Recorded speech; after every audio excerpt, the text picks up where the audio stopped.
Saint of the day of December 20 is Saint Dominic of Silos. The reputation for holiness that Dominic of Silos, 1000–1073, enjoyed during his lifetime led to his canonization just 3 years after his death, while Spain was in the midst of the so-called Reconquista. In the 11th century, in fact, much of the Iberian Peninsula was occupied by Muslims. The final liberation came in 1492 with the Catholic kings Isabel I of Castile and Ferdinand II of Aragon, and Saint Dominic endeavored to save the Christians who had fallen into Muslim hands, enslaved and prevented from professing freely their faith, which some had abandoned, with grave danger to their souls. The problem was so widespread that in the Middle Ages several other saints, such as Peter Nolasco, founder in the 13th century of the Order of the Blessed Virgin Mary of Mercy, who carried out this work in a systematic way, undertook to ransom Christian prisoners by whatever means, from paying a sum of money or by offering themselves in exchange to free one or more prisoners. Before helping persecuted Christians, and even before entering the religious life, Dominic had been a humble shepherd. Following the Lord's calling, he had entered the Benedictine monastery of San Millán de la Cogula, where his human and spiritual qualities earned him the admiration of his brethren, who elected him abbot. His kindness was combined with the gift of fortitude.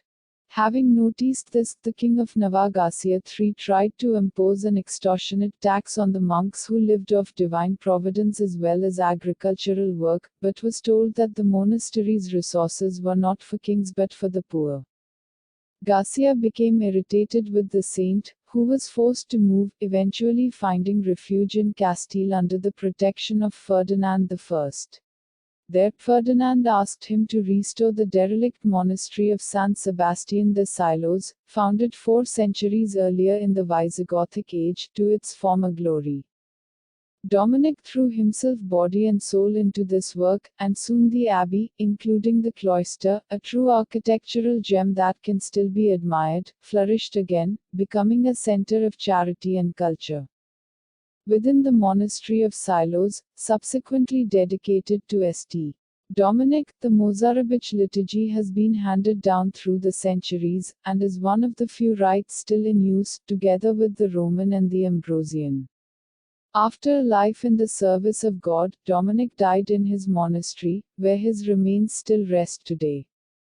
Less than a century after returning to the Father's house, Dominic's name became linked to a more famous saint. Blessed Joan of Azur had gone on a pilgrimage to the monastery of Silos to ask for the intercession of Saint Dominic and make sense of a strange dream about the baby she was carrying. Her request was granted, and she understood that her vision, a dog that came out of her belly with a lit torch in its mouth, meant that her son would ignite the world with the fire of Jesus Christ through his preaching. In thanksgiving, she named the child after the saint of Silos. The baby in her womb was to be Dominic of Guzman, founder of the order of preachers better known as the Dominican order. Following this event, a tradition spread that survived until 1931, the year in which the Second Spanish, anti-Christian, Republic was established. Every time a queen of Spain was pregnant, the abbot of the monastery of Silos would bring her the crozier which was placed next to the bed until the day of the delivery, to propitiate the birth. Patron of women about to give birth.